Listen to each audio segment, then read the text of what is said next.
Matapang at tao, etong si Senator Trillanes, former Senator Trillanes. Yan na rin naman ang pinakita niya dati, yung katapangan dahil ang kanyang pinanghahawakan ay katotohanan. Kaya lang kasi hindi talaga uusad ang kanyang mga reklamo noong panahon ni Digong. Alam niya yan. Kaya eto na siguro ang pinakatamang panahon, in good timing na itong ginagawang ito ni Senator Antonio Trillanes. Maganda, talagang kakabahan ka kahit sino. Dahil nakikita ni na Digong, ni na Bato de la Rosa, Bongo, na etong tapang na ito ni Senator Trillanes ay dahil alam niya sa sarili niya na meron siyang alas, meron siyang mga pruweba. Malakas ang kanyang ebidensya laban nga dito sa mga ito. Kabadong kabado, ano ho, yung buhay na netong mga Duterte, netong sina Bato de la Rosa, na puro or napakalaki ang nagbabadyang kasalanan na itong mga ito kasi, ang daming kasalanan sa taong bayan at dapat lang talaga silang managot. Yan po ang pinakamalaking worry na itong mga ito ngayon. Hindi ko kayo tatantanan. Sabi ni dating Senator Trillanes. Hindi ako hihinto na gawin ang yan hanggang sa mapakulong ko kayo. Okay, nakuha niyo? Sabi niya.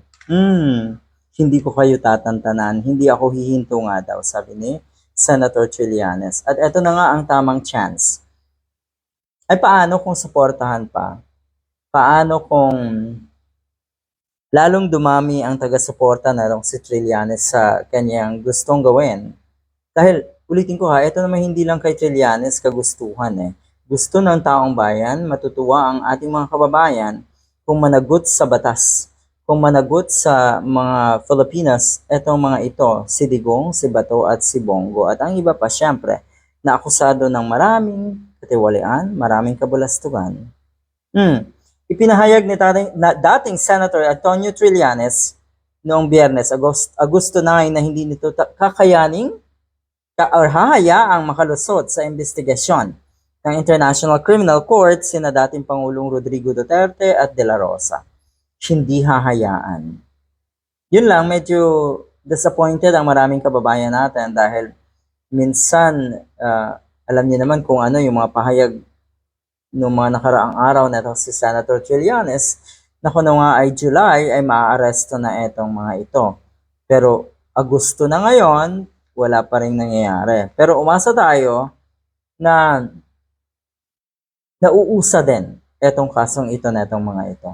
At siguraduhin natin or sigurado na mapapanagot nga sa batas itong sina Digong.